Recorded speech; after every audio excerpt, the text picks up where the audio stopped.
Nossa, patinha já vai ficar aqui. Boa noite, gente. Boa noite, pessoal de casa. Vamos rezar para a gente iniciar nossa aula de hoje. Em nome do Pai, do Filho e do Espírito Santo. Amém. Vinde, Espírito Santo, enche os corações dos nossos filhos e acende o seu povo nosso. Enviai o vosso Espírito, e tudo será criado, e a face da terra. Oremos.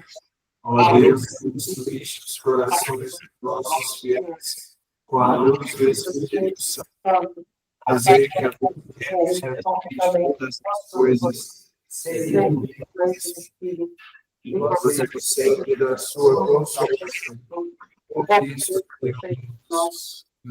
Santa Maria, Mãe de Deus, Agostinho, em nome do Pai, e do Filho e do Espírito Santo. Amém. Sejam bem-vindos a mais uma aula, com muita alegria. Sobre a aula passada, alguma dúvida? Alguma questão? Não? Pessoal de casa, tranquilo?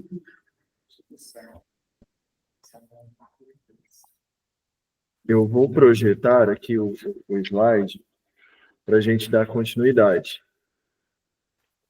Depois desse tanto de mapa aqui no começo da apostila, né? O conteúdo mesmo começa na página... Peraí. Na página 10.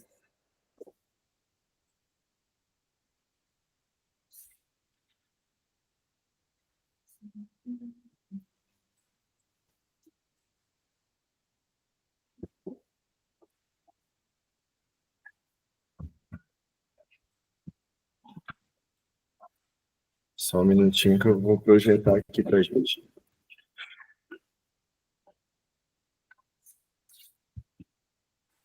Pessoal de casa, vocês estão vendo minha tela? Sim. Então, eu vou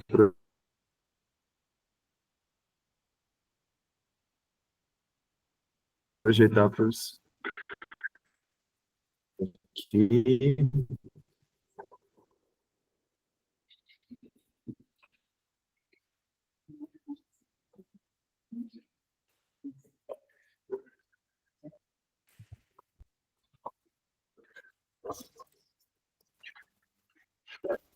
Todo mundo vendo o slide? Tá beleza? Pessoal de casa, qualquer coisa, como eu não estou vendo vocês, se quiserem comunicar-se, é só interromper aí com o áudio, tá bom? Só falar.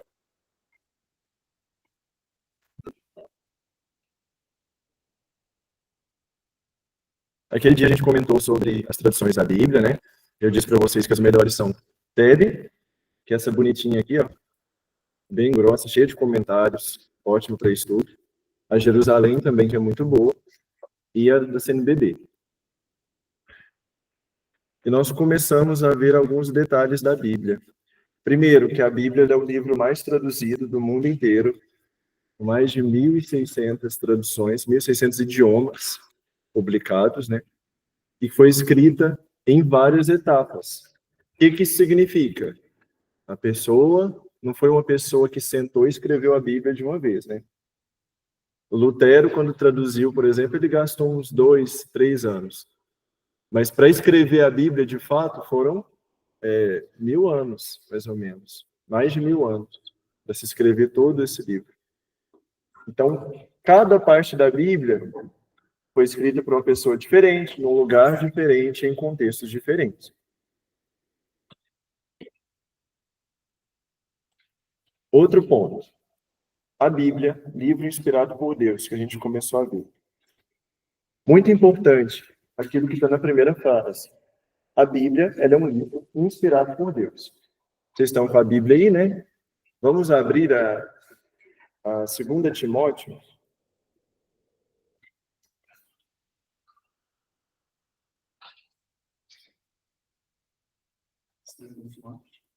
2 Timóteo, capítulo 3, versículos 16 e 17. Como está aí no slide. As cartas de São Paulo tem umas que são curtinhas, É até que a gente acha.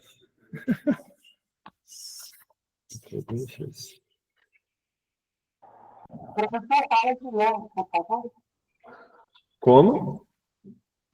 O versículo, parece, o segundo sinal, tá aqui, 3:16, 17. O áudio está muito ruim, não estou conseguindo escutar. Já localizei. Espera aí, só um minutinho. Seu áudio está muito ruim.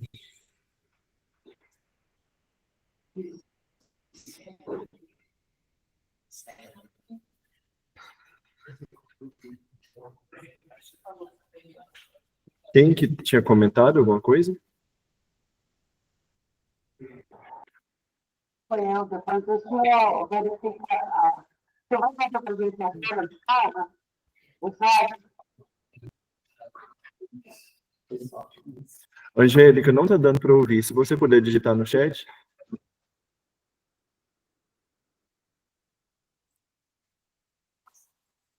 Tá muito ruim o áudio.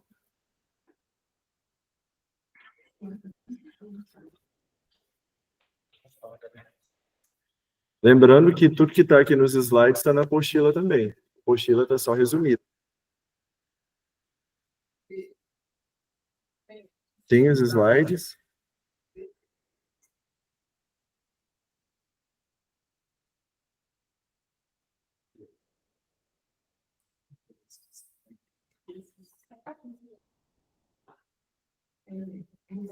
Eu vou projetar, depois eu volto e vejo o que você escreveu.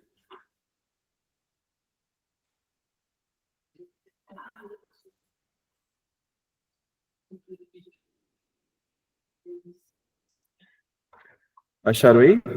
2 Timóteo 3, versículos 16 a 17.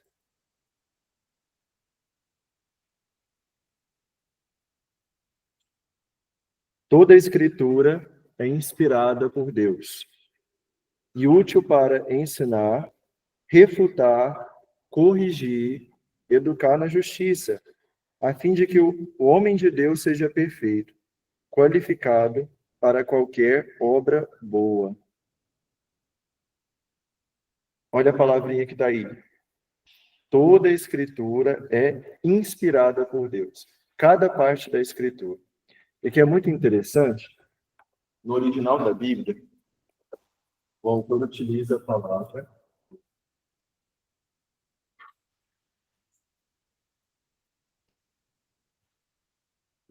Theopneustos, significa inspirado. Mas o termo que se usa aqui, mais do que inspirada, essa palavrinha que está nesse trecho, no original, que São Paulo escreveu, significa o Espírito Santo assopra. Pneustos vem de espírito, ou ar. Ar e espírito é a mesma palavrinha em grego. Inclusive, quando você tem um problema de pulmão, você vai onde? Pneumatologista, não é? Porque o pulmão é o órgão por meio do qual a gente respira. Para dizer que ar e espírito é a mesma coisa. Lá no livro do Gênesis, quando Deus cria o homem, ele assopra o espírito. Ar e espírito, a mesma coisa. O vento é um dos símbolos do Espírito Santo, né? Para dizer o quê? Que o espírito ele assopra no ouvido de quem escreveu as escrituras, das pessoas que escreveram. E por isso que ela é inspirada por Deus. E aqui nós recordamos aquele termo muito importante que vocês têm que guardar. Agiógrafo. Esse termo aí, agiógrafo.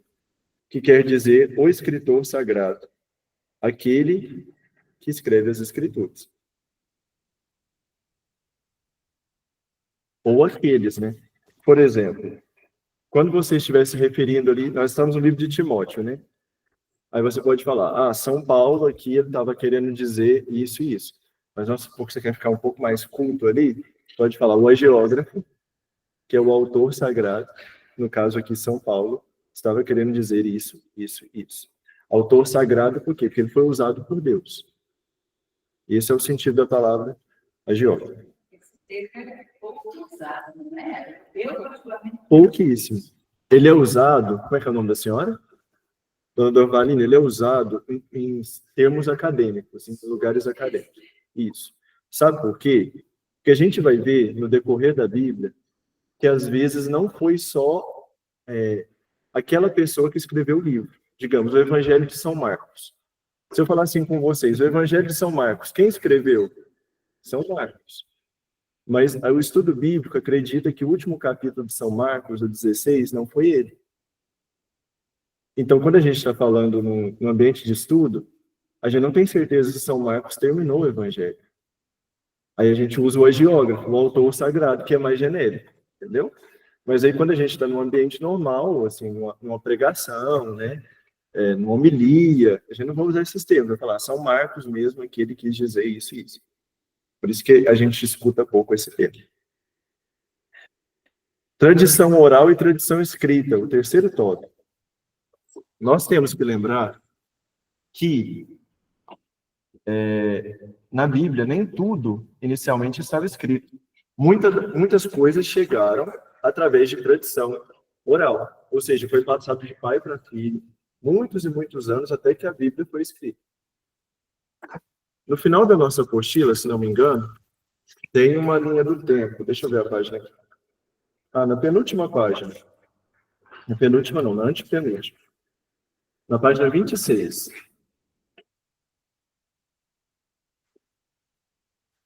Abra aí na página 26.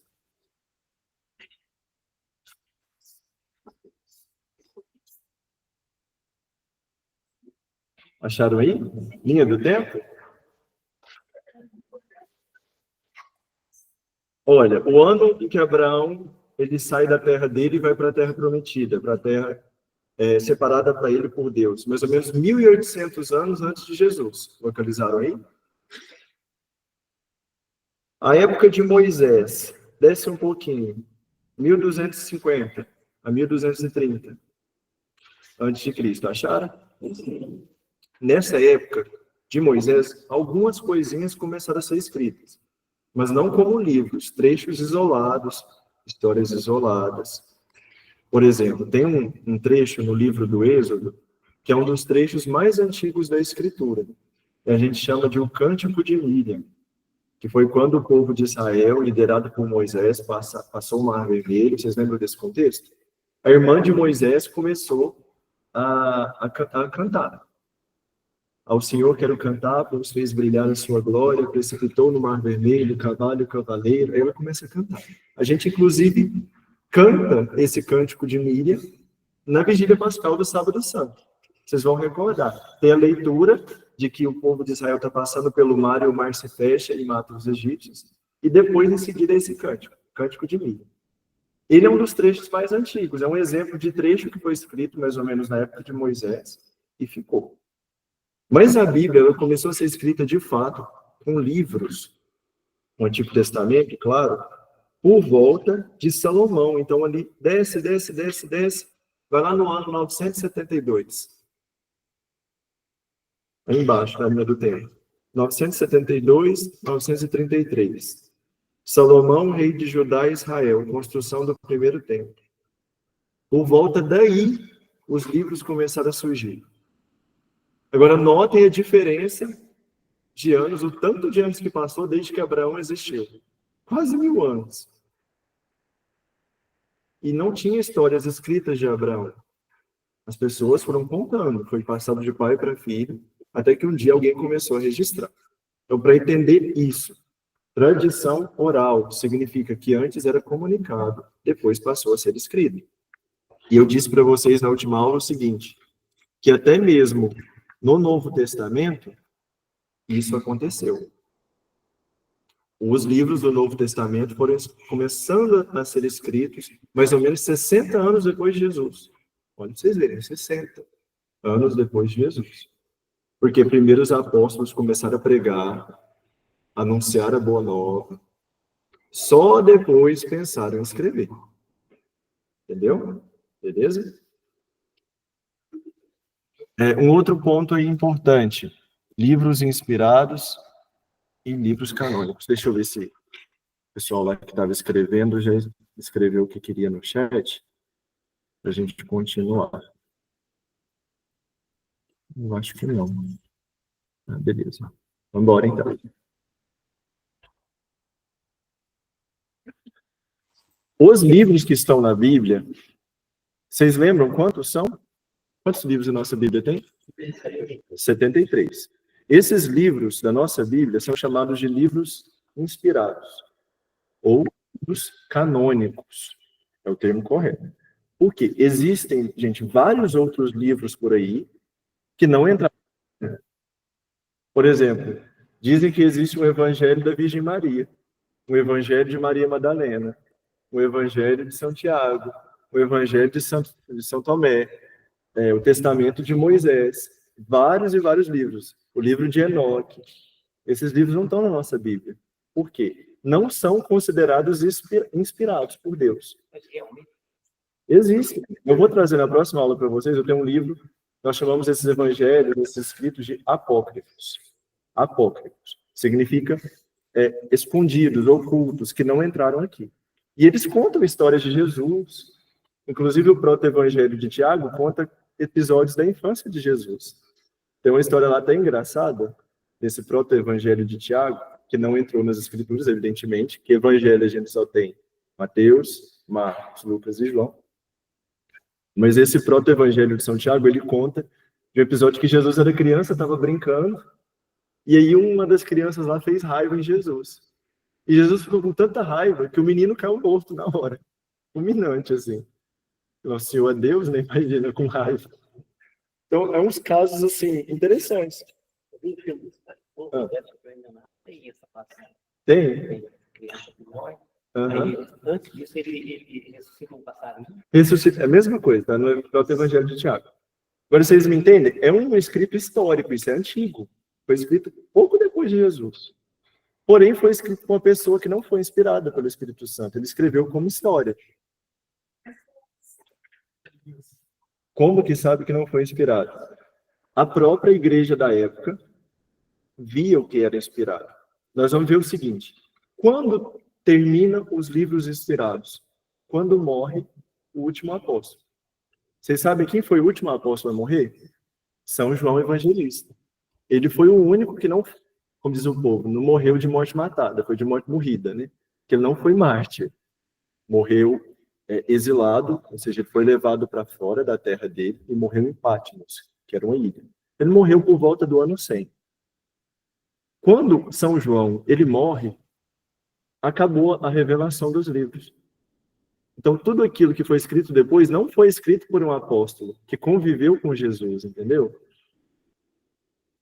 Porque Jesus, a revelação que ele transmitiu foi para os apóstolos, para os 12. Aí, esses, a gente fala, Evangelho de Madalena, Evangelho de Maria, não foram escritos por Madalena, não foi escrito por Maria. O Evangelho de Tiago não foi escrito por Tiago. Foram pessoas que escreveram depois e deram o nome deles para ganhar autoridade. Por exemplo, eu quero que todo mundo da diocese leia uma coisa que eu escrevi. Então, eu não vou escrever um documento e assinar Vitor. Quem que é esse Vitor? Vou ter uma ideia, vou assinar Dom Cláudio. Que hora que eu assinar Dom Cláudio, os padres vão ler, o povo vai ler. Entendeu? Usei o nome dele para dar autoridade para o documento. Com esses escritos, com esses evangelhos, foi isso que aconteceu. Então, eles não são inspirados. E não são canônicos. Essa palavra canônico significa lista. Então, se eu digo que o livro ele é canônico, significa que ele está na lista dos livros da Bíblia. Entendeu? Então, anotem isso aí. Canônico é igual àquilo que está na lista. Até a palavra canônico vem de cânon, que significa uma vara de medir.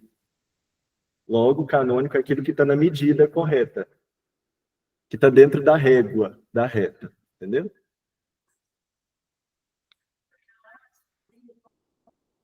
Os livros que não entraram na Bíblia recebem o nome de apócrifos. Deixa eu escrever aqui no slide, que o pessoal de casa vê também. Vou ficar um slide vazio aqui. Eu vou escrever aqui. São os livros apócrifos. E é interessante, gente, a gente ler esses livros, que a gente adquire muita cultura. Por exemplo, o nome dos pais de Nossa Senhora, que é São Joaquim e Santana, não é isso? Tem alguma informação sobre isso na Bíblia? Mas no apócrifo tem. Eu vou confirmar se é o proto-evangelho de Tiago que tem essa informação, mas eu também acho que é. Fala que os pais de Nossa Senhora se chamavam Joaquim e Ana. E isso veio para a tradição católica, mesmo não estando no evangelho. Então são livros apócrifos. Isso aqui. Os livros apócrifos. Os ocultos, aqueles que não entraram no cânon da Bíblia. Alguma dúvida, pessoal de casa? Podemos continuar? Eu trouxe até uma pintura aqui interessante, foi feita pelo pintor italiano Caravaggio, chama A Inspiração de São Mateus. Ele mostra São Mateus escrevendo o Evangelho e como que o anjo, está na sua frente, né? Dá para ver? O anjo do Senhor contando para Mateus o que ele deveria escrever. Onde que a Bíblia foi escrita? Gente, a primeira Bíblia ela foi escrita, as primeiras Bíblias foram escritas de diversos tipos. Primeiro, cerâmica, ou seja, barro cozido. Cozinha o barro, faz uma tábua, e aí se escreve lá. O primeiro, as Bíblias mais antigas, os escritos mais antigos, estão em cerâmicas, estão escritos em barro. E isso se conserva por muitos anos. É interessante, a gente acha que o barro é frágil, se cair, quebra. Mas quando é guardado, a escrita conserva. Depois foi evoluindo. Lembrando, gente, que o papel é muito recente. O papel não tem, se tiver, pouco mais de 1000 anos. Aqui a gente está falando de 3.000 anos. Entendeu? Quando a história de Israel começa, 3.000 anos atrás. O papel existe há quase 1000 anos. Então não tinha papel. E não tinha livro. As pessoas escreviam em barro mesmo. Barro cozido. Cerâmica. Depois surgiu o papiro. O que é o papiro? O papiro era uma planta que crescia lá no Egito, às margens do rio Nilo, e aí os egípcios começaram a unir os galhos dessa planta e a amassar. Aí formava algo parecido com o papel. Formava uma folha. Então eles começaram a escrever. Era muito mais fácil, porque o papiro se enrolava. A tábua, não. Imagina você carregar um livro feito de tábua. Meu Deus do céu, né? Aquelas tabonas pesadas. Não tinha nem jeito. O papiro não era mais leve, mais fácil de escrever. Inclusive, daí vem a palavra Bíblia. Então, olha, imagina aqui o papiro.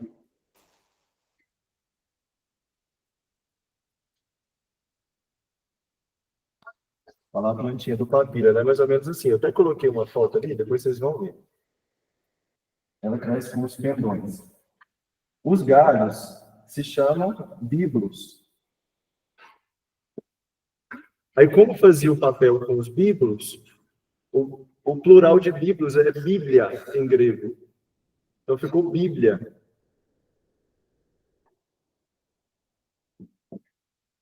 Aí daí originou o termo. Mas a gente vai ver também que a própria palavra biblos, em grego, depois ficou significando livro. No início era o papiro, a planta que faz o papiro. Tanto a planta quanto a folha chamam papiro. Vocês entenderam isso, né? Só para não causar confusão. Então, biblos era a folha do papiro. Depois, os gregos começaram a chamar o biblos o livro feito com o papiro. Aí, Bíblia, que é o plural, significa que são vários livros. Porque a Bíblia, apesar da gente tê-la como um livro só, cada parte é um livro diferente. A gente tem 73 livros. A Bíblia é como se fosse uma biblioteca, então. Não é um livro individual. Porém, a gente ainda tem uma questão. O papiro ele era muito frágil. Foi aí que, na cidade de Pérgamo, surgiu o pergaminho. Já ouviram falar? Pergaminho? Diferentemente do papiro, que era feito de planta, o pergaminho, onde a Bíblia começou a ser escrita, era feito de couro. Aí o couro é resistente, mais resistente ainda do que o papiro. Interessante aqui, como diz o nosso slide, o pergaminho surgiu a partir da inveja que o Egito tinha de Pérgamo. Por quê? Pérgamo era uma cidade grande. O Egito produziu papiro. E o mundo inteiro estava querendo comprar papiro do Egito. Mas aí, como o Pérgamo estava crescendo, o Egito falou, não, nós não vamos vender mais papiro para vocês. Aí Pérgamo, a cidade, virou e falou, não precisa, a gente inventa aqui o nosso próprio meio de escrita. Inventaram o pergaminho, que é muito mais resistente. Agora aqui para vocês verem. Os primeiros escritos bíblicos. Aqui, na verdade, ainda não é um bíblico. É um escrito babilônico, chama Enuma Elish. Mas olhem, em tábuas de cerâmica. Imagina o peso, gente, disso aqui, que eram estelas bem grandes. Né? Agora o papiro. Tá vendo que parecia um papel? Ele era naturalmente mais escurecido, feito da planta do papiro do Egito. Acho que eu até coloquei a planta aqui. Essa planta. Aqui na região tem lugares que tem. Bastante mesmo. Então, esse é o papiro. E fazia com os galinhos do papiro, essa buchinha em cima. Chamava biblos. Agora o pergaminho. Olha, esse pergaminho aí tem por volta de uns 2.500 anos. Olha para vocês verem. Relativamente está muito bem conservado, né? Porque é couro.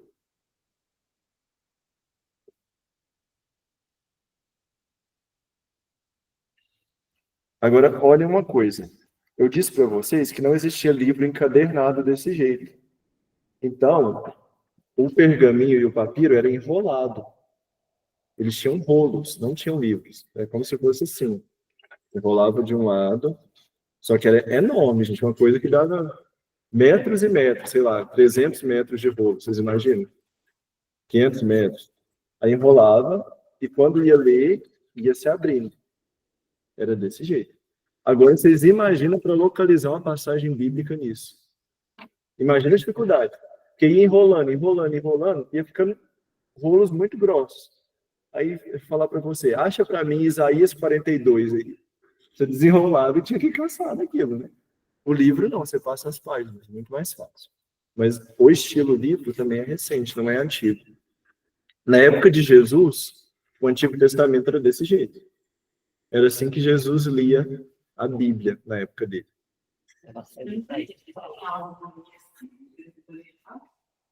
Existem, vou repetir a pergunta, pessoal de casa. Foi perguntado se existem resquícios ainda dos originais. Existem sim. Existem trechos. Inclusive, teve uma descoberta muito interessante. Em 1947, numa gruta, lá em Israel, chamada Qumran, um pastor estava brincando de jogar pedra numa caverna que tinha no alto da montanha. E quando ele jogou uma pedra, fez um barulho de quebrado. Alguma coisa estalou lá dentro. Ele achou estranho, né?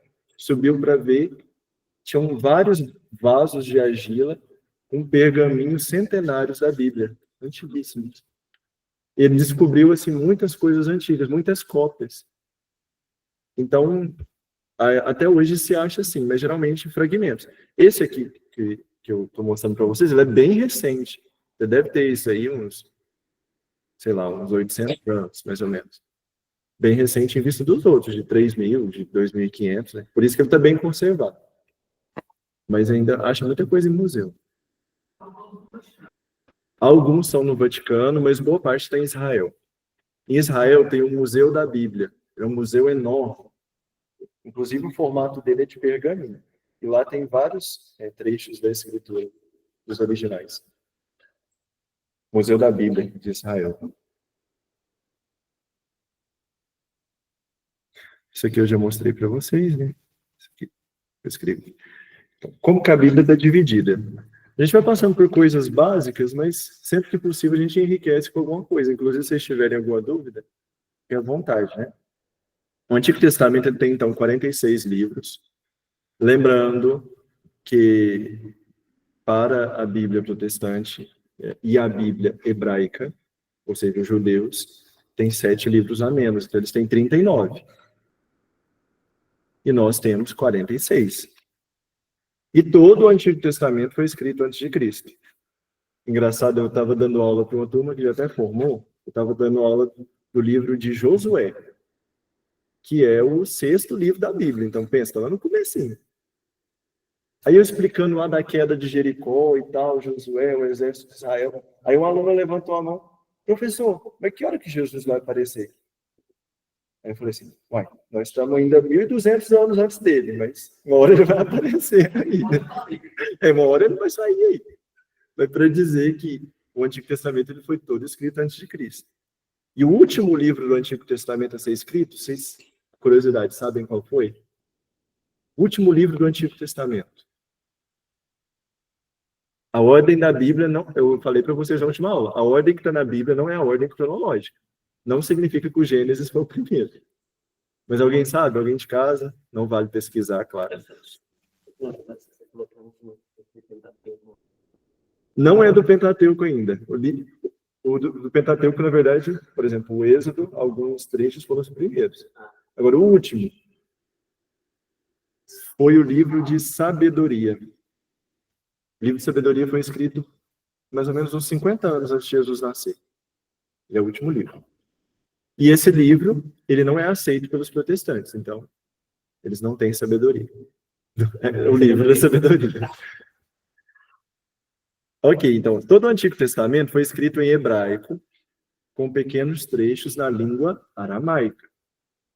Como eu falei, aramaico era a língua que eles falavam, a língua informal do dia a dia. É o mineirês deles, tá? E o hebraico era a língua da cultura, dos livros mais formal. Aqui, todos foram escritos em aramaico, menos os deuterocanônicos. Guarda esse nomezinho aqui, ó. Deuterocanônicos. Esse é o nome técnico que a gente dá para os 7 livros que os protestantes não aceitam. Os deuterocanônicos significa uma segunda lista. Se canônico é a lista, deutero é segunda lista. Agora, por que os protestantes não aceitam? Porque os judeus não aceitavam. Porque eles não foram escritos em hebraico, foram escritos em grego.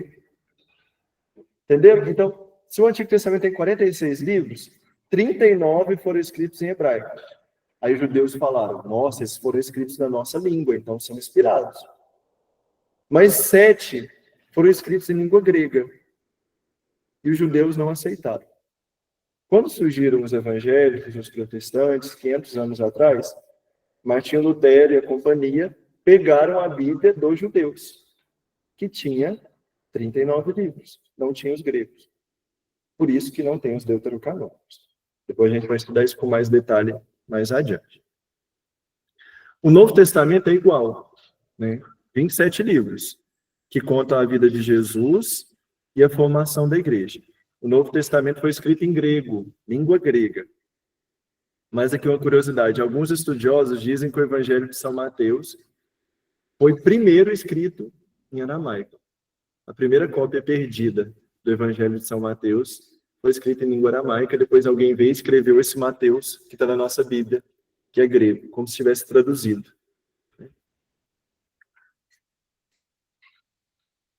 Alguma dúvida? Não? Deixa eu ver se alguém escreveu alguma coisa lá. Tem que ficar correndo de um lado para o outro aqui. Não, né? O pessoal de casa está acompanhando direitinho? Dá para ver os slides de boa? Fico preocupado que eu não estou vendo vocês aqui.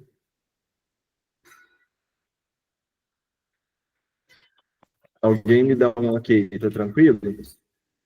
Alguém de casa? Tá, ok. Ah, que bom. Tá ok. Qualquer coisa, faz um sinal de fumaça, me liga, tá? Tá bom.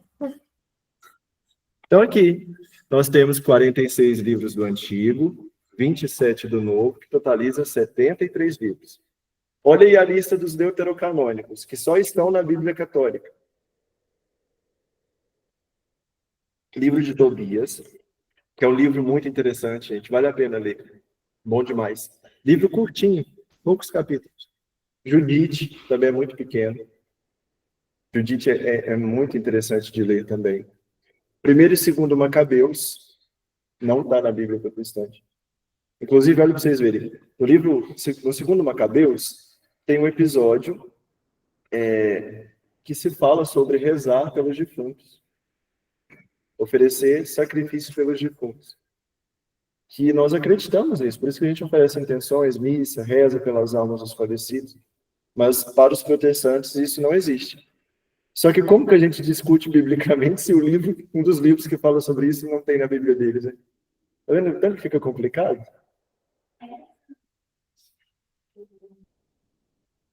Não, não fala, mas dá a entender, porque a gente não reza para uma alma que está no inferno. Chegou no inferno, já não tem como sair dali. Então, a gente pensa o seguinte, se reza, é porque está no purgatório.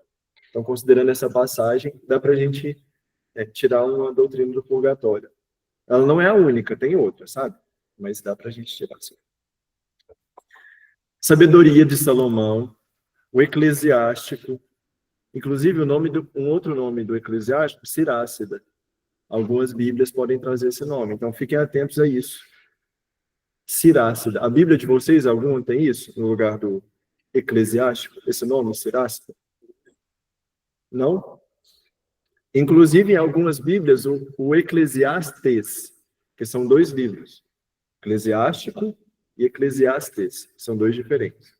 O Eclesiastes, em algumas Bíblias, vem escrito como Coelet. O Crônicas, em algumas Bíblias, vem escrito como Paralimpômenos. Então, tem essa sutileza de mudanças de nome. Aqui o Eclesiástico ou Sirácida, então, está na nossa Bíblia, mas não está na Bíblia protestante. O livro de Baruque, que é um livro de um profeta, ele era o secretário do profeta Jeremias. O Baruque, então, ele escreveu essa carta e ele enquanto o Jeremias ditava, ele escrevia. Aí os protestantes também não aceitam o último capítulo do livro de Jeremias, que é uma carta escrita pelo Baruque. Então, não tem também, só para vocês saberem. E, quando vocês forem ler o livro de Esther e o livro de Daniel, tem trechos do livro de Esther que não estão na Bíblia protestante. Eu nem coloquei aqui, que são bastante, são uns 8 trechos. Inclusive, no livro de Daniel também tem trechos que não estão na Bíblia protestante. Capítulo 13 e 14 de Daniel eles não têm, que é o finalzinho de Daniel. As histórias da Susana. A Susana, gente, a gente lê essa leitura na Quaresma. É uma leitura enorme. É a maior leitura que a gente tem na missa. Ela deve ser umas 4 páginas. Imagina. Ela é lida numa segunda-feira da Quaresma. Acho que da 4ª semana. Então, como a gente não costuma ter missa na segunda-feira nas comunidades, não sei se vocês já ouviram. Só quem tem hábito de ler a liturgia todo dia. Mas é uma história interessante. Isso mesmo. É uma leitura enorme. Gente, sério mesmo, é umas 4 páginas. A pessoa vai fazendo a leitura na missa e pensa, ela emendou o evangelho, o salmo, só pode. Está lendo tudo. É a história de uma mulher que foi tomar banho, e aí chegam 3 velhos, 3 ou 2, agora não me lembro. 2, né? E querem abusar da Susana. Mas aí alguém chega a tempo, e aí os velhos começam a falar que a Susana estava dando em cima deles. E aí eles chamam o Daniel para fazer o julgamento, porque o Daniel era muito sábio. E Daniel descobre a verdade. E os velhos são mortos, porque acusaram Susana. É uma história para dizer que Deus salva o justo. Quem é justo não precisa ter medo de calúnia, porque Deus salva. É uma história muito bonita. A oração dos 3 jovens e a história de Bel e o dragão. Esses 3 episódios estão em Daniel. Se vocês abrirem o livro de Esther na Bíblia de vocês, abram Esther aí. Vocês vão ver que o livro de Esther é o livro mais bagunçado da Bíblia.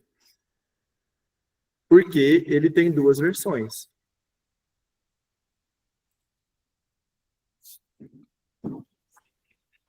Ele tem uma versão hebraica e tem uns trechos em grego. Aí os protestantes e os judeus não aceitam a parte grega. Então, na Bíblia, às vezes, tem 2 versículos repetidos. Algumas Bíblias têm trechos em itálico, sublinhado, para dizer essa diferença. Na minha Bíblia, fica escrito Esther grego, Esther hebraico, para diferenciar. O de vocês tem alguma coisa aí diferente no livro de Esther?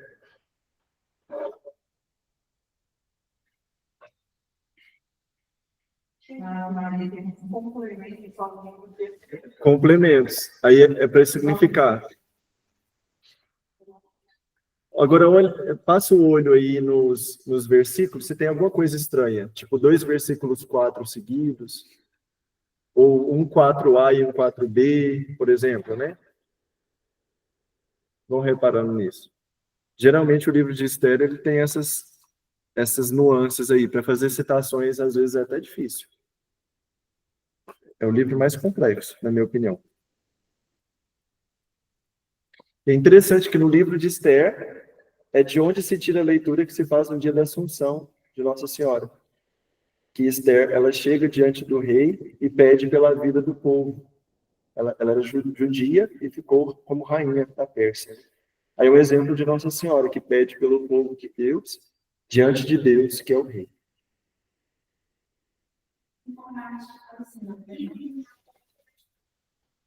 Esse daí é o livro de Esther? Ou Jeremias? Esther? Uhum. A história Na minha, eu não sei te falar que a minha é Tebe. A sua é Jerusalém?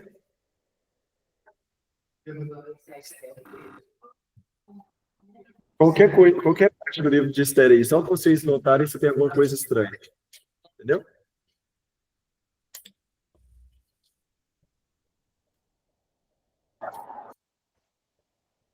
Alguém de casa quer comentar alguma coisa? Parece que abriram o áudio. Ouvi uma naquele slide que você colocou, você fala que são 7. Aham. Tinham 8 antigos lá. Espera aí. Vamos voltar lá. Cadê? Aqui, ó. É que você não vai considerar Daniel e Esther. Então você considera Tobias, Judite, 1º e 2º Macabeus, Sabedoria, Eclesiástico, Baruch. Porque o livro de Esther e Daniel, eles têm também. Só não tem trechos. Não é o livro inteiro. É por isso que a gente fala 7 livros, mais trechos de Esther e trechos de Daniel. Ok? Por nada. Olha aqui para vocês verem a língua hebraica, que foi originalmente escrito o livro do Gênesis. Sabe que ela é bonita?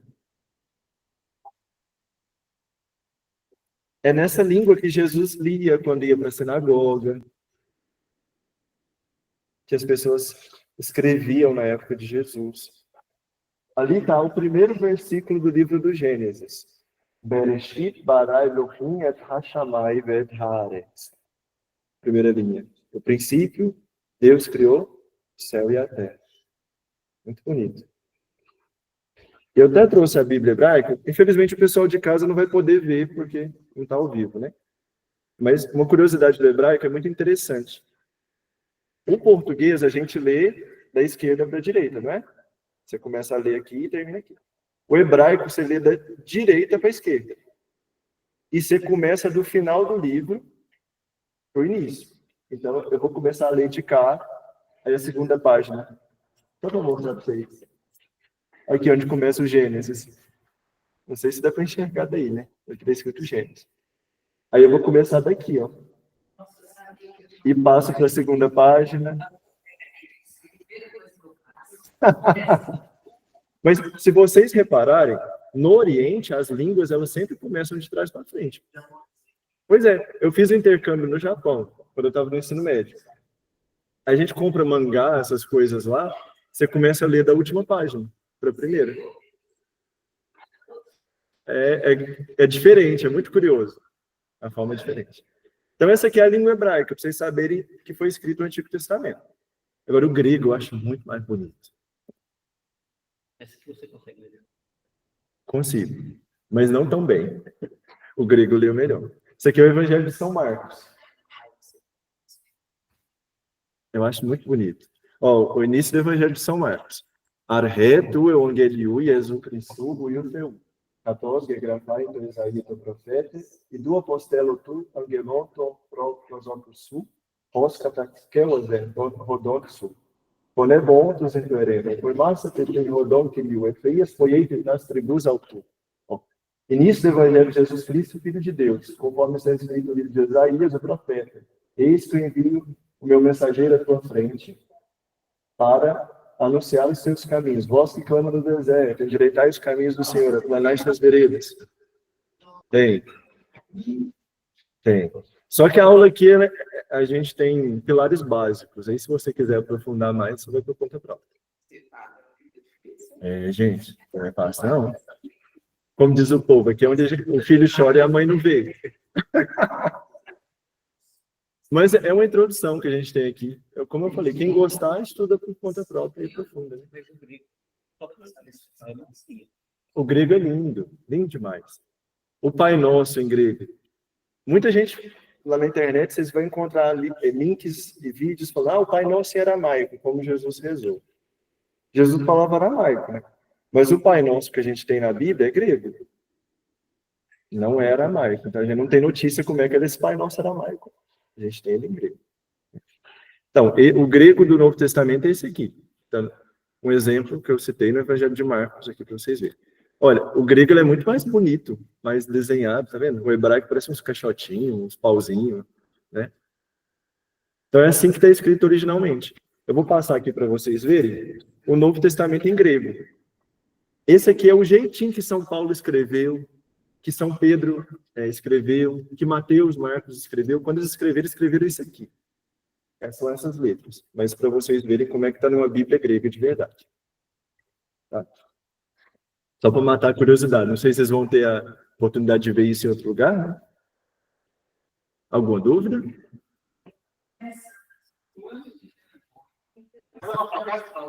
Quem conseguir ler essa Bíblia aí para mim já ganha 10. Não precisa nem vir nas aulas de Bíblia, né?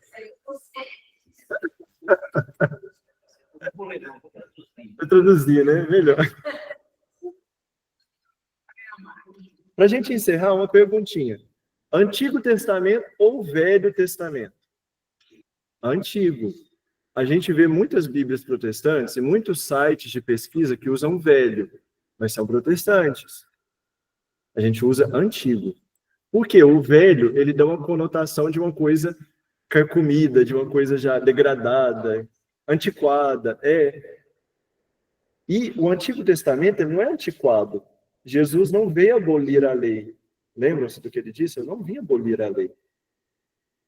O Novo Testamento vai realizando o Antigo. Por isso que ele é antigo, mas não é velho. Não é que ele acabou. Não é que os 10 mandamentos não valem mais nada. Vamos roubar, vamos maltratar pai e mãe, vale os 10 mandamentos. Não é isso. Então, por isso é antigo. Não usem a palavra velho.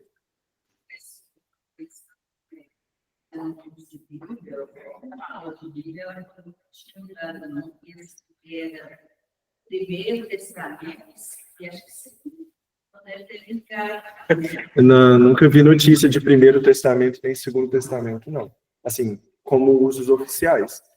Só se for como hipótese de estudo. Mas oficialmente é sempre Antigo e Novo. Aquela segunda pergunta são palavras mesmas significadas também criança. Podem ser sim e podem não ser. No português é diferente. O que é testamento em língua portuguesa? Vamos supor, um pai de família falece e deixa uma herança. Vamos supor, né? Um dos exemplos. Para o filho. Isso é um testamento que é lido quando a pessoa morre. Está vendo que é alguém que deixa tudo para outra pessoa que recebe passivamente? Aliança é diferente. O casamento é uma aliança. Por quê? Porque são duas pessoas que prometem e trocam. E recebem. Então, aliança com Deus quer dizer que Deus nos dá coisas e nós devolvemos algo para Deus. Né? É bilateral. Então, às vezes, no português, a palavra testamento não seria a tradução mais bonita. Que o original é berit, aliança. O mais correto seria antiga aliança e nova aliança. Mas é convenção que se use testamento. Então, a gente usa testamento. Né? Mas vocês entenderam a diferença? Que a melhor tradução seria antiga aliança e nova aliança? O próprio Jesus na última ceia, e vocês escutam isso na missa, este é o sangue da nova e eterna aliança. Aliança, porque é um pacto bilateral entre Deus e o homem.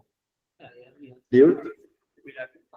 Isso, é a mesma coisa. Aliança e pacto são muito parecidos. Inclusive, explica a questão de guardar as leis do sétimo dia, né?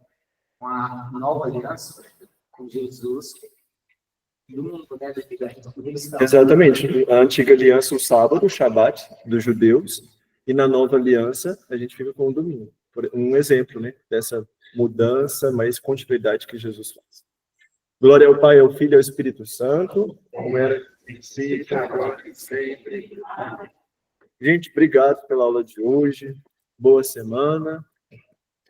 Se precisarem, estamos por aqui. Pessoal de casa, muito obrigado.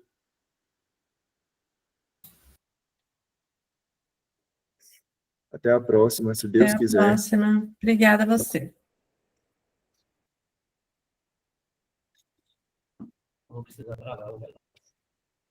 Hã? Agora,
Dependeu do trabalho que você. Eu não, mas pessoal.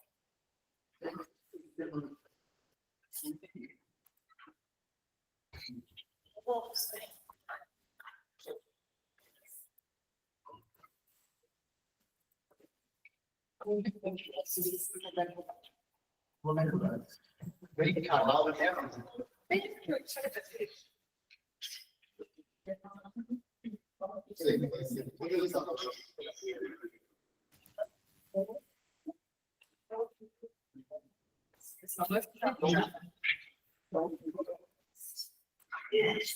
Obrigado.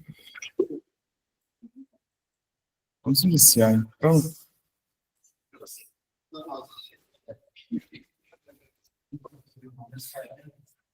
Em nome do Pai, do Filho e do Espírito Santo. Ave Maria. Cheia de graça, Senhor é Deus.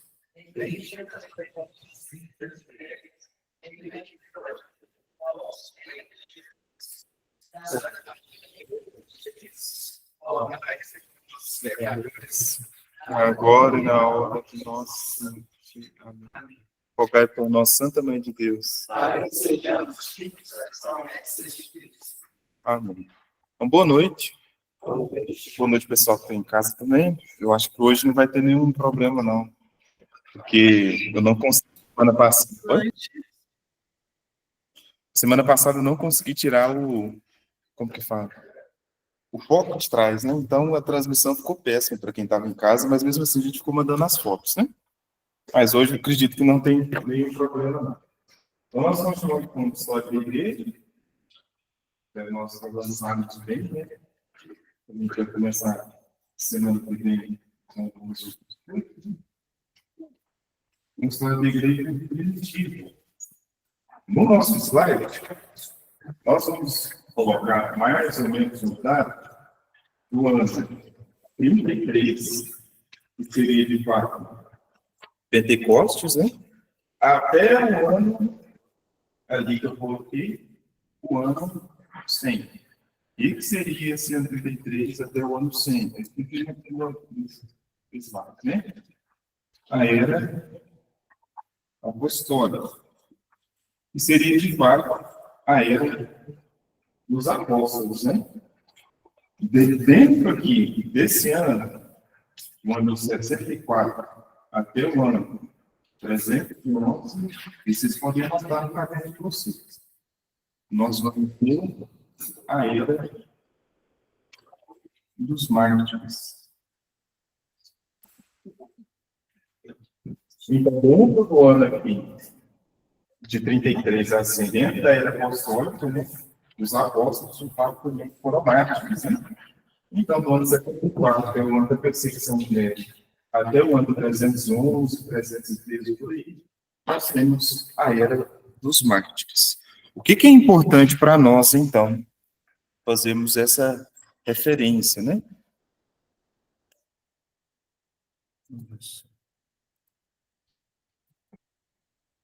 O que vai ser importante para nós? Olha, nós então estamos no ano 33, que é aquilo que nós falamos semana passada, que seria de fato o ano em que Cristo foi crucificado, o ano da ressurreição de Cristo. 50 dias depois, o que nós temos? Pentecostes. E esse Pentecostes, que era uma celebração judaica, tinha-se um nome, né, da celebração judaica, pega esse nome dessa celebração e se usa, né? De tudo que se tem no judaísmo, recebe um novo significado com Cristo. A Páscoa, que era referente ali a Moisés e tudo mais, essa libertação do povo, com Cristo toma um novo significado. A Páscoa da mesma forma também. A Páscoa, aliás, Pentecostes da mesma forma também. Era uma festa das colheitas aqui do povo judeu, e com Cristo, com a vinda do Espírito Santo, toma outro significado. Então, em Pentecostes, nós temos essa força que os apóstolos recebem para nos... Os apóstolos e todos os outros cristãos, né? Recebem essa força, esse Espírito Santo, para anunciarem ainda mais a esse Cristo, né? A anunciar ainda mais esse rei. E acontece, então, que no ano 33, nós já temos um Papa, né? Lembrando daquilo que nós já estudamos, que tu és Pedro, e sobre essa pedra eu edificarei minha igreja. Então, aí nós já temos um primeiro Papa, e de fato é Pedro. Coloquei até uma fotinha dele ali para nós seguirmos, né? Nós temos então esse primeiro Papa. Acontece, a gente vai indo, seguindo bem, né?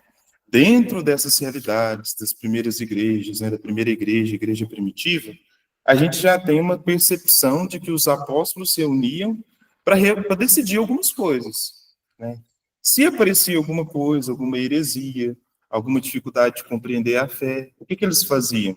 Os apóstolos tinham a compreensão dessa didaqué, que está lá embaixo, ali, didaqué, acima de percepção, né, lá em cima, didaqué, na parte de baixo. O que seria? Seriam essas instruções dos apóstolos. Ou seja, se tinha o credo, aquilo que os primeiros cristãos tinham que seguir, o que eles precisavam professar, de fato, estava ali na didaqué. Então, tudo aquilo que fugia da revelação, né, dada para os apóstolos, dada ao povo de Israel, tudo aquilo que fugia daquilo que é dogma da igreja, vamos dizer assim, entre aspas, né, daquilo que seria doutrina da igreja, o que os apóstolos faziam? Advertiam e colocavam as pessoas ali para lembrar qual que é a fé que eles professavam, né?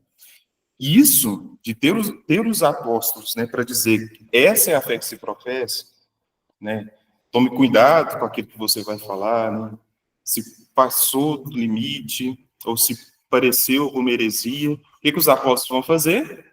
Vão chegar e vão advertir. Isso, dessa advertência, para vocês perceberem, né, existiu desde o início da igreja. Olha, quando ali, os judaizantes, né, a gente vai ler um pouquinho na Bíblia, mas é Atos 15, mas eu vou notar depois. Quando os judeus começaram a perguntar se é necessário ou não a circuncisão para receberem a salvação, o que vai acontecer? Os apóstolos vão reunir para decidir se é necessário ou não a circuncisão para a salvação. Pode pegar a Bíblia de vocês lá em Atos 15, 1.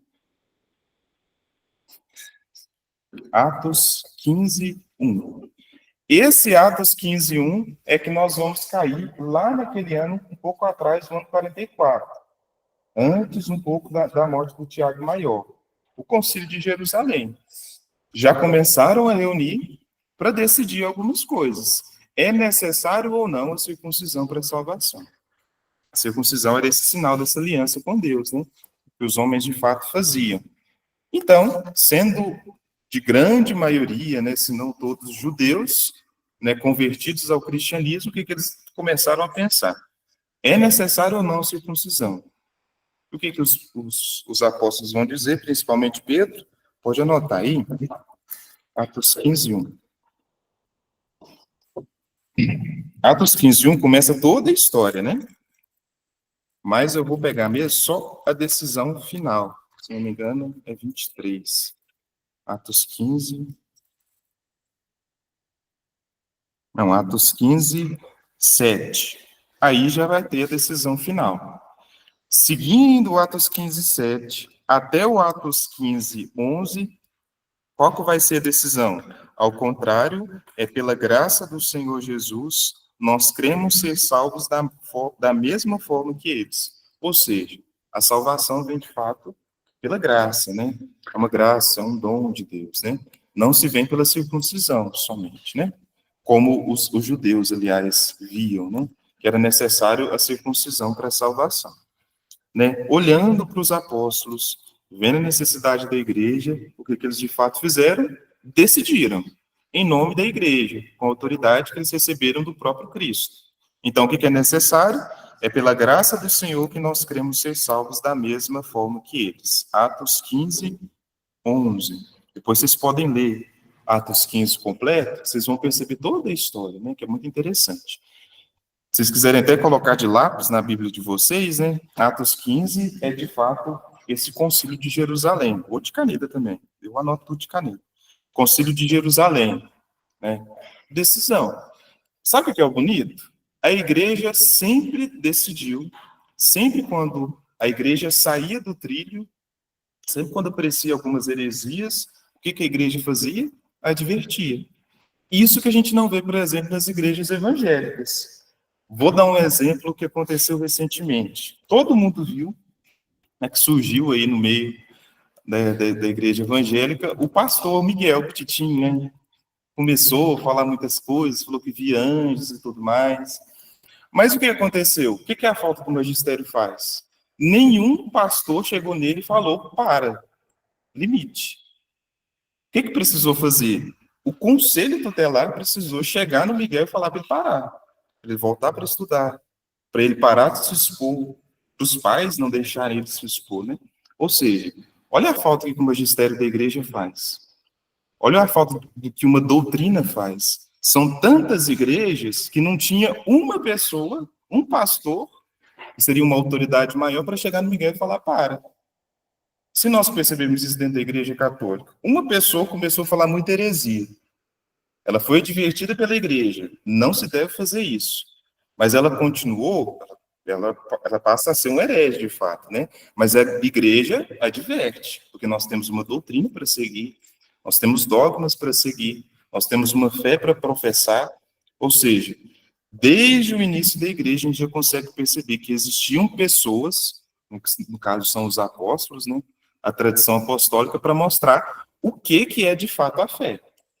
E mostravam de fato o que é a fé, né? Principalmente a partir desse didaqué aí que nós temos, né? Uma coisa importante dentro desse contexto aí da era apostólica é a morte de fato do primeiro apóstolo, né? Que seria Tiago Maior no ano 44. Mas a gente vai perceber que do ano 44, da morte desse primeiro apóstolo, até o ano 100, que seria a morte do último apóstolo, que seria João, de uma morte natural, né? Nós conseguimos perceber que todos eles praticamente foram martirizados, exceto João. Mas todos, de fato, perseguidos, né? Em nome da igreja não, né? Em nome dos imperadores, para perseguirem essa igreja. Acontece, então, que dentro do ano 44, até se seguindo aí dentro dessa era apostólica, dentro dessa era dos mártires, a gente vai perceber uma coisa, uma característica muito bonita da igreja primitiva, que seria esse primeiro tópico que eu coloquei em Atos 2:42, a igreja em comunidade. Pode pegar a Bíblia de vocês aí. Atos 2:42. Essa era a grande característica que os primeiros discípulos tinham, que é muito bonito, que é muito interessante nós vermos isso, né? Atos dos Apóstolos 2:42. Atos dos Apóstolos 2, isso, 2:42.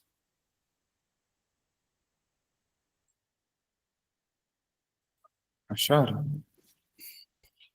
Eles mostravam-se assíduos ao ensinamento dos apóstolos, ou seja, estavam em comunhão com os apóstolos, né? Estudavam. A comunhão fraterna, partilhavam, de fato, né? A fração do pão e as orações. O que é essa fração do pão? Eucaristia. Desde o início da igreja, os discípulos, os cristãos, tinham consciência do que eles comiam ali nessa fração do pão era, de fato, o corpo de Cristo. Desde o início, a consciência que, de fato, era o corpo de Cristo. Vamos pegar, por exemplo, em Paulo, né? 1 Coríntios 11:23. Só para vocês perceberem, né? 1 Coríntios 11:23.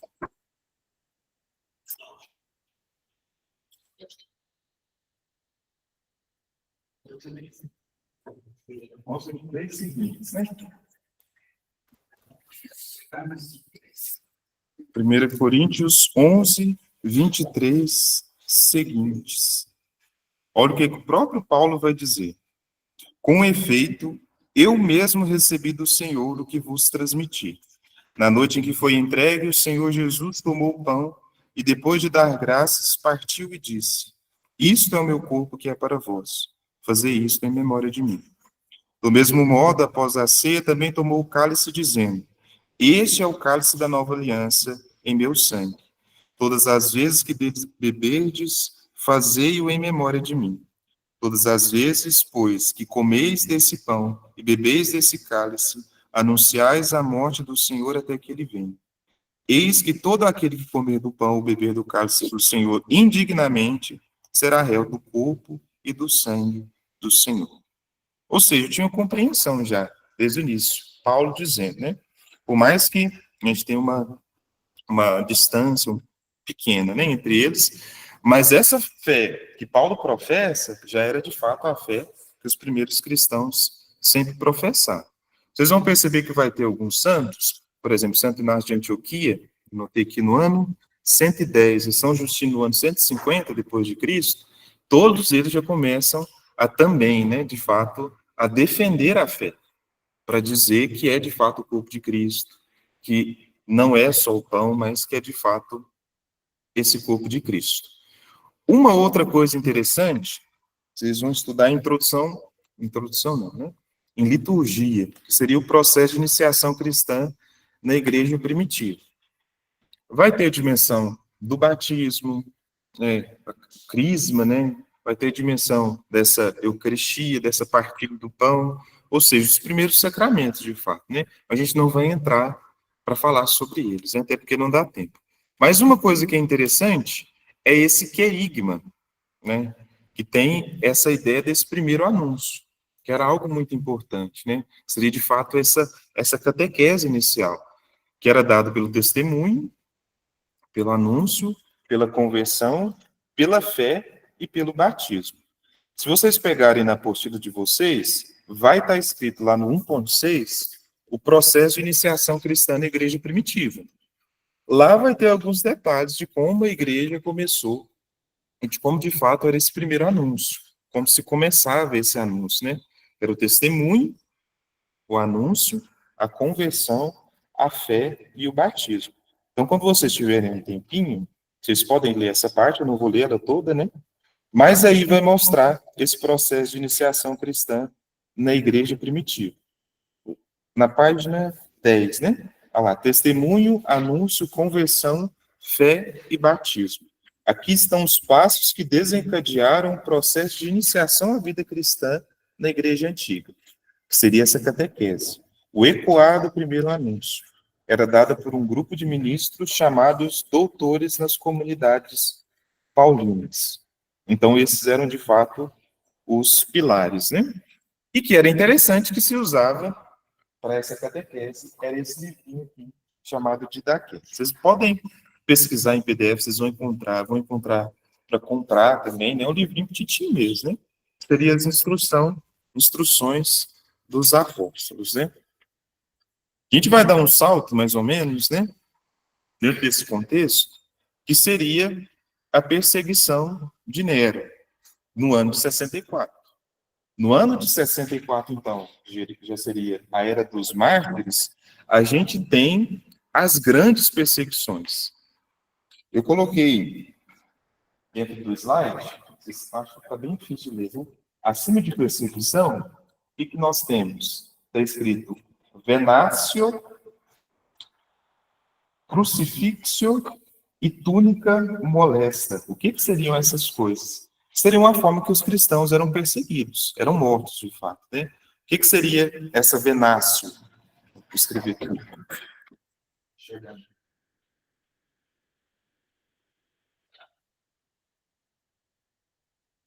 O que seria essa venatio? Vou colocar só o cruz aqui. Escrevi por si só.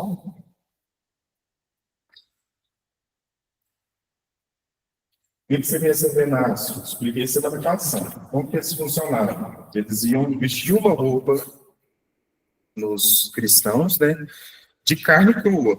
Vestindo a roupa dos cristãos de carne crua, eles colocavam ali para os cachorros devorarem eles, né? Ou seja, vestiam a roupa de carne crua e os cães ali devoraram eles. A cruz que nós temos, a grande parte dos apóstolos foram crucificados, principalmente Pedro, até fiz questão de colocar a cruz de cabeça para baixo lá, da forma que Pedro foi crucificado, né? De cabeça para baixo, porque de fato não se achou digno. Seria a cruz, era de fato colocados na cruz para serem mortos, né? Assim como Cristo foi. E essa cruz, né, não foi algo novo em Jesus Cristo, né? Se fazia isso desde há muito tempo, né? O império. Se fazia isso desde há muito tempo. Mas só que em Cristo essa cruz adquire um sentido totalmente diferente, né? O que era humilhação virou sinal de salvação. Então, os cristãos serem crucificados, né, serem pregados na cruz, isso não era sinal de humilhação. Isso era um sinal de entrega absoluta a Deus. E era muito bonito. Ou seja, isso favorece também o crescimento da igreja. E a túnica molesta, que seria, eles colocavam uma roupa branca nos cristãos, colocavam eles amarrados em um pau, né? E colocava fogo na noite. Né? A intenção era iluminar a noite, né? Iluminar as trevas, né? Com fogo que se tinha de fato dos cristãos, né? Então, a venatio, que seria essa roupa de carne crua, a cruz, que por mais que tinha o sentido de humilhação, com Cristo tem outro significado, né? E a túnica molesta, que seria de fato essa tocha viva, né? Colocaram os cristãos como roupa branca, né? Amarrados em um pau e colocavam fogo na noite, né? Servir de exemplo para os outros, né? Viam e servia de fato de exemplo.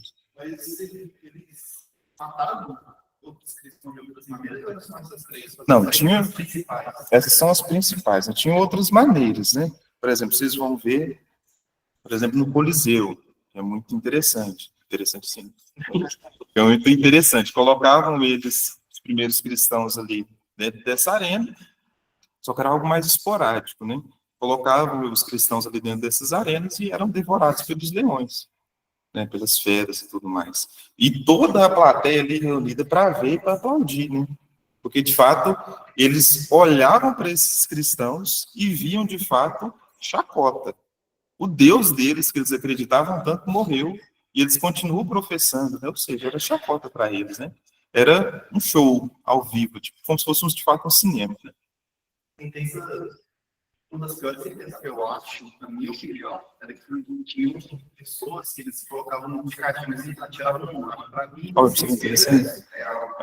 a forma de tortura, por exemplo, vocês podem ver hoje em dia, olha para as notícias, a maldade humana não tem limite. Não tem limite mesmo. Então, imagine a criatividade daquele povo para fazer a tortura nos cristãos, né, com os cristãos. Então, essas aqui eram as principais, vamos dizer assim, as mais usadas, né? Mas existiam várias outras, né, modalidades para se fazer essa perseguição. Como que aconteceu essa perseguição? No 1.7 da apostila, eu coloquei que a corda sempre arrebenta pelo lado mais fraco entre aspas, né? Arrebentou de fato pelo lado dos cristãos, que inicialmente eram minoria, por mais que eles cresciam muito mais, né? Mas aí a gente tem um império, a gente tem um exército, né, contra os cristãos, né? Então eles seriam um pouco mais fortes, né? Por mais que os cristãos recebiam de fato essa força do Espírito Santo. Então, coloquei até fraco entre aspas, né? O que acontece? O imperador Nero, no ano de 64, dizem, né? Isso não sei se está, vamos dizer assim, correto, né? Dizem alguns historiadores que ele queria construir Roma do jeito dele, da forma que ele queria. Era o imperador. E o que esse imperador vai fazer?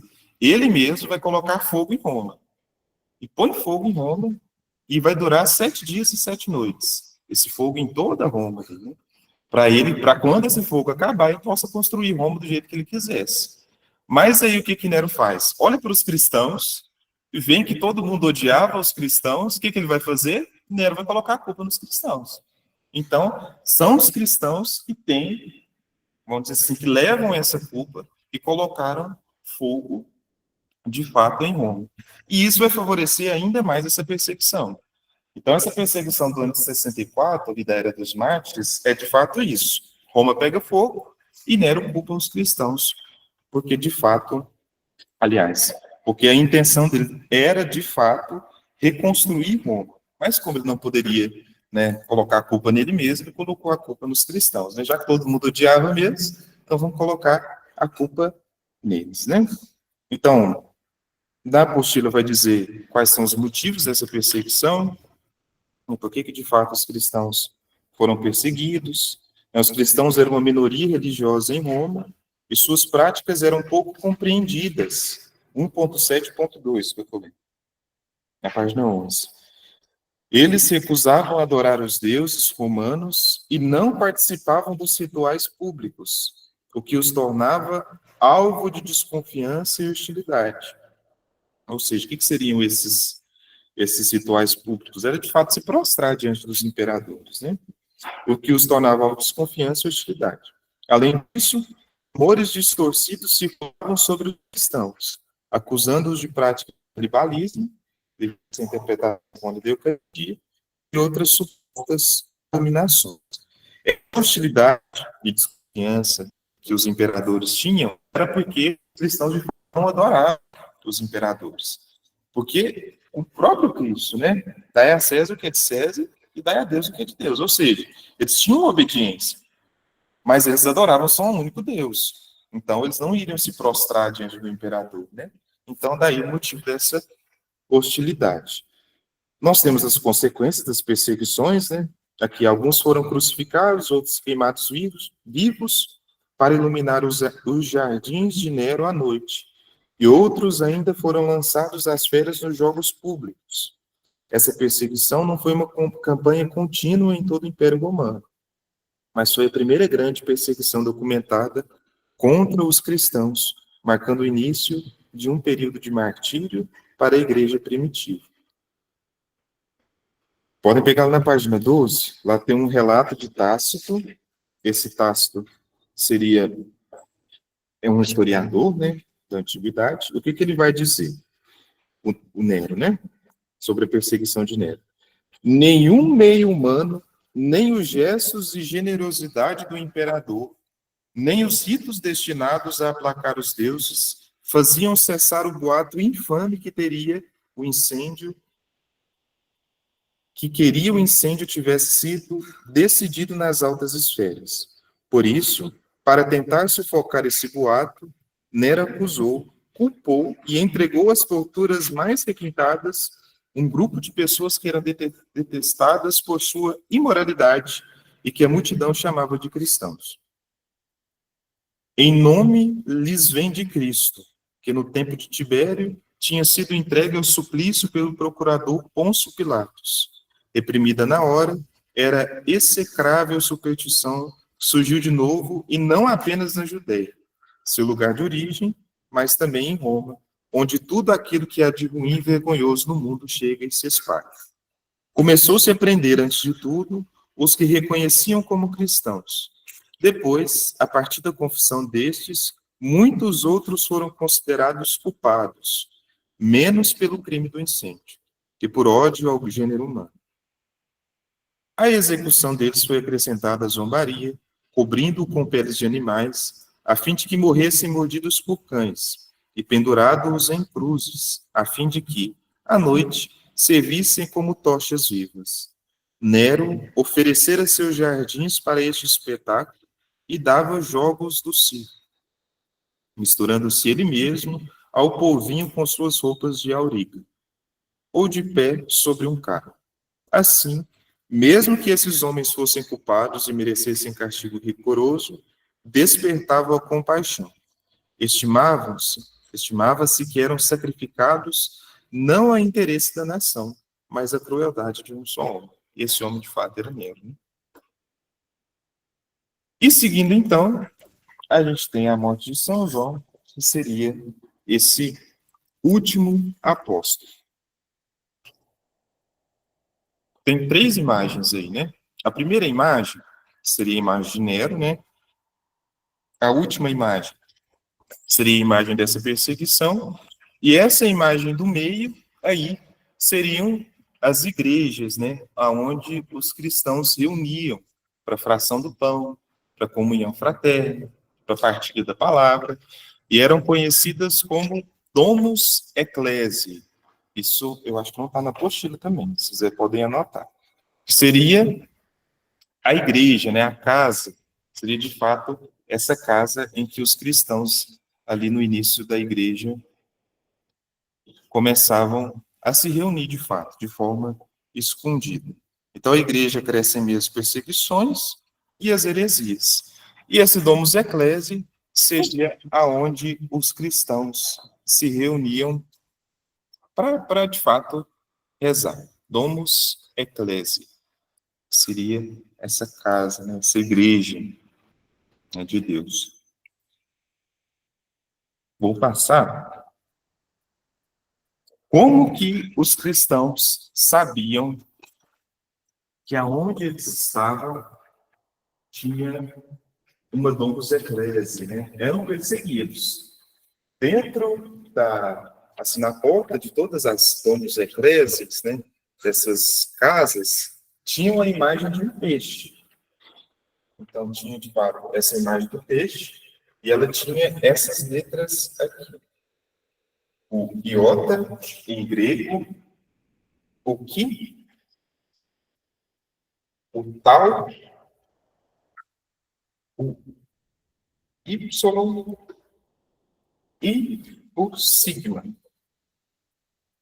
Isso era como que um código. Essa palavra aqui, esse ictus, significa peixe. Se os cristãos passavam e viam na porta de uma casa a figura de um peixe, o que significava? Olha, deixa eu anotar aqui.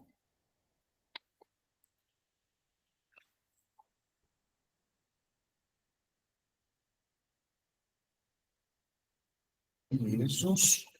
Jesus.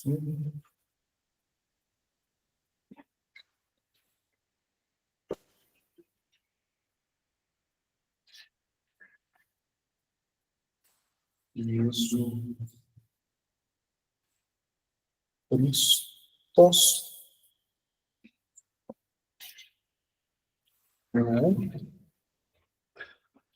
Huios.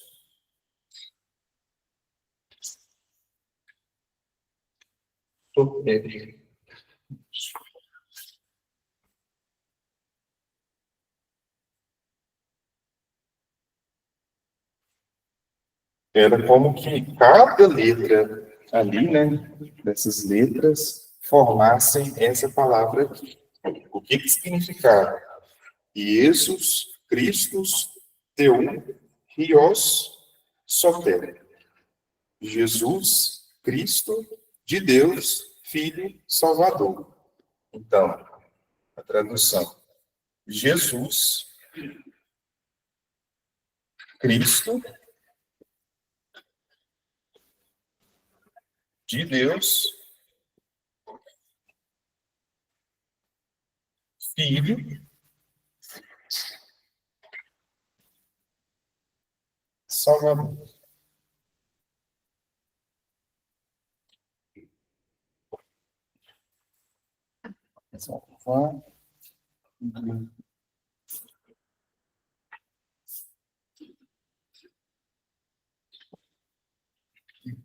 Bom, esse é o significado. Isso aqui, essa palavra ictis, significa peixe. Então, quando eles viam uma figura de um peixe desenhado nas portas das igrejas, o que eles conseguiam perceber? Que ali era a Domus Ecclesiae. Então, eles podiam ter certeza que se eles entrassem, o que eles encontrariam ali dentro? Os cristãos. Então, era o grande sinal. Jesus Cristo, Teu, Huios, Soter. Jesus Cristo, Filho de Deus, Salvador. Esse era o significado. Então, por isso que eles... Código, né? Era de fato um código. Não diziam, né, porque eles eram perseguidos, né? Então, se eles quisessem entrar para partilhar, para participar da missa, né?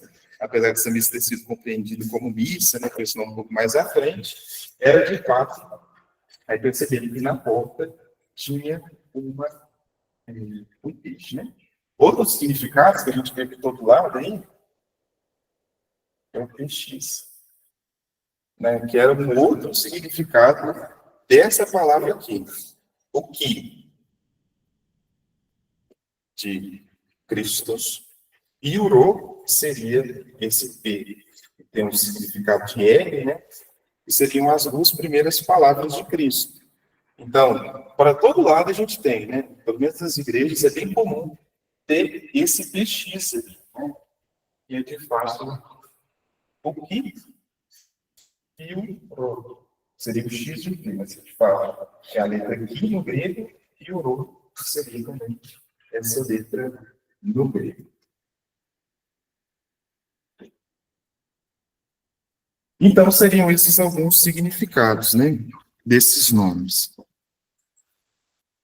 A gente tem também, olha lá, o peixe no meio, do outro lado a gente tem o PX, e do outro lado a gente tem como se fosse uma figura de uma âncora. A âncora também era um sinal dos cristãos, né? A âncora é sempre um sinal de esperança, né? Uma outra coisa interessante, foi uma das primeiras imagens de Jesus. O que vocês conseguem entender daquela imagem ali?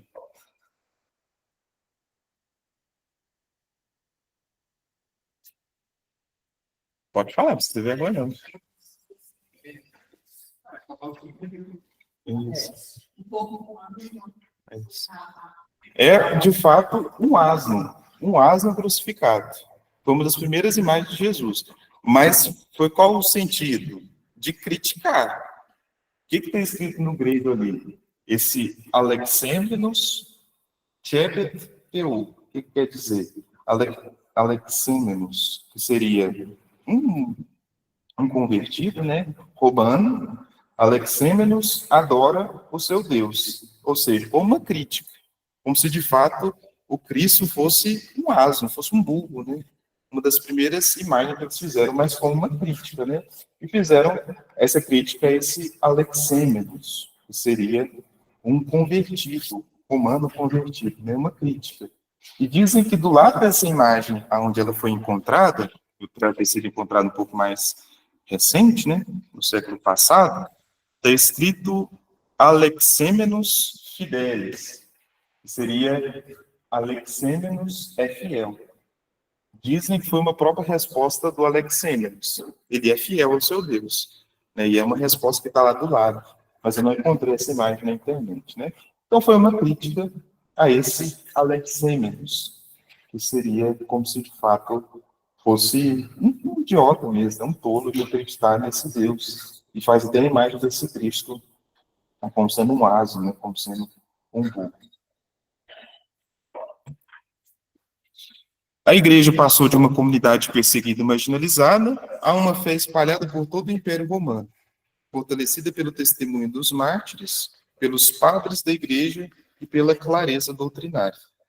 Na primeira, a gente não vai falar dela, né, porque demandaria muito tempo, seriam as viagens de Paulo, né, como que isso favoreceu ao cristianismo, e o outro que eu coloquei, né, como a gente tem os apóstolos, né, e do outro eu coloquei os padres da igreja, um deles, né, que seria, de fato, Inácio de Antioquia, que defendeu a fé, mas que foi morto, né? Se vocês olharem bem a imagem, ele está sendo devorado por leões, né? Martirizado, né? Por defender a fé. Acho que aqui acabou. Lá na página 13, a gente tem iconografia da igreja primitiva. Então, a gente tem o bom pastor, que seria com as ovelhas nos ombros, representa Cristo Salvador e a alma que ele salvou.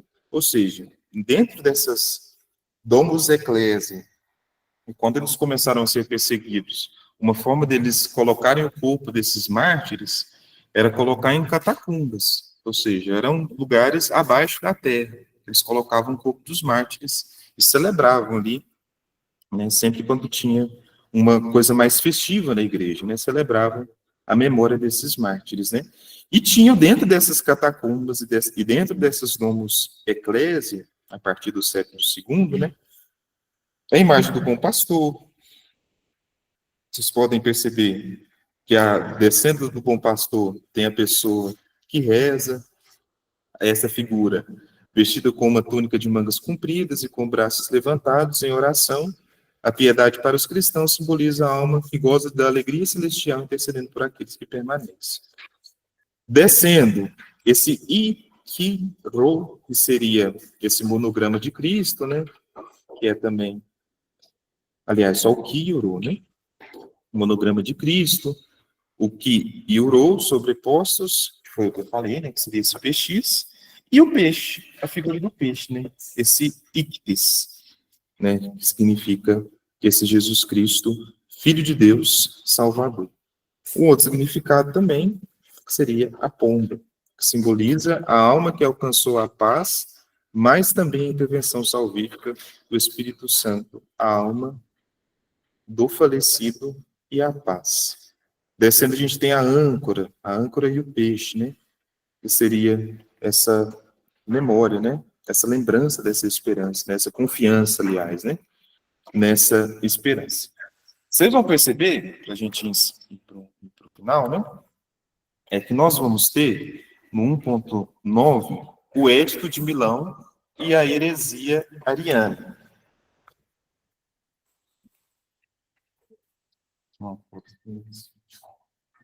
Antes da gente chegar nesse Édito de Milão e na heresia ariana, a gente vai perceber que existem algumas coisas que vão favorecer para que essa heresia pudesse surgir.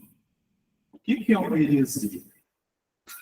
A heresia, ela vem também de grego, significa aereses, que tem o significado de opção. O que seria uma pessoa que comete uma heresia? É uma pessoa que faz uma opção. O que seria essa opção? Uma opção pela igreja. A igreja soltou, a igreja tem uma doutrina e as pessoas não seguem. Quando uma pessoa se diz herege, quando nós dizemos que uma pessoa é herege, ela é de fato uma pessoa muito inteligente.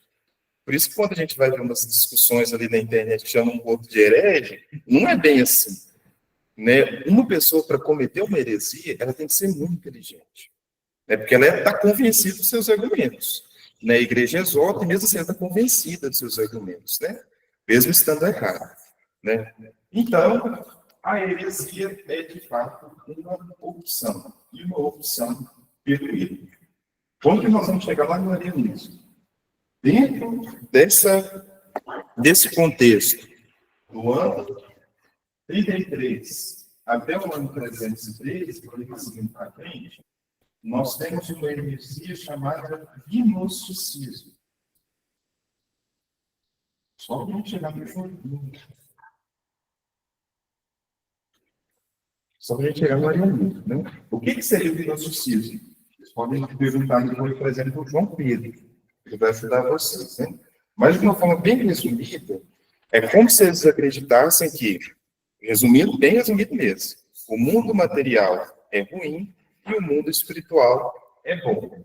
Então, o mundo material, a carne, o corpo, é ruim. Isso tem influência na filosofia platônica, tem influência em vários outros filósofos gregos, né? E o espiritual, que seria bom. Então, no mundo material as coisas são ruins e no mundo espiritual as coisas são boas. E nós, vendo grego também, significa conhecimento. Para se chegar ao conhecimento, para se chegar à verdade, só se chega através do conhecimento. A pessoa precisa ser iluminada, e só alguns chegam a essa iluminação. São João vai combater isso, né? Santo Inácio vai combater isso, esse gnosticismo. Dentro do gnosticismo, nós temos uma figura que chama Marcião. Vocês podem ler também. Só para ajudar vocês para chegar no arianismo. Vou cobrar isso não, mas é interessante vocês verem. O que o Marcião vai dizer? A gente tem que colocar a figura de Deus como um triângulo. Seria essa perfeição, né? Então, a gente tem um Deus do Antigo Testamento e tem um Deus do Novo Testamento. Que seria um Deus mau e o outro que seria um Deus bom. O que o Marcião vai defender? Existiam, de fato, dois deuses. No Antigo Testamento seria um Deus cruel e no Novo Testamento seria um Deus bom. Vai aparecer a figura desse aqui, Inácio de Antioquia, para dizer que não. O mesmo Deus do Antigo Testamento é o mesmo Deus do Novo Testamento. Não existe separação, né? É, de fato, o mesmo Deus. Então, eu vou ler tudo uma filosofia. Mas aí, o que acontece? Aí a gente vai chegar onde eu quero, para a gente encerrar. Vai chegar numa pessoa, por influência desse gnosticismo, chamada Ário. O que Ário vai dizer? Não, se então o mundo material é ruim, o espiritual é bom, ele vai lançar os seus olhos para uma pessoa, Jesus Cristo. Será que Jesus Cristo, de fato, era Deus? Será que esse Jesus Cristo aqui era só uma aparência? Será que, de fato, ele é filho de Deus? Olha, vou entrar aqui na mente de Águia, mas que eu vou falar heresia. Como que Deus se faz homem, se faz carne, sendo que a carne é ruim? Sendo que o mundo material é ruim? Isso é que Ário vai defender, que vai dar consequência, né? O que Ário vai dizer? Jesus é filho de Deus, mas é criatura de Deus.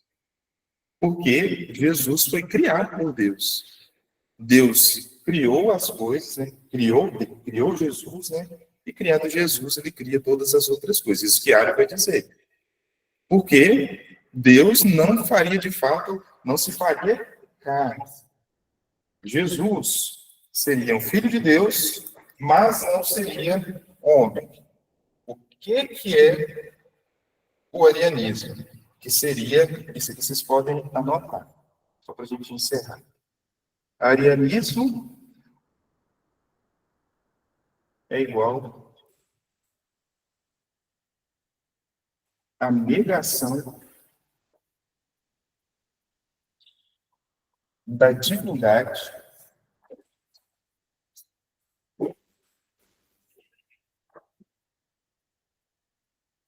de Jesus Cristo.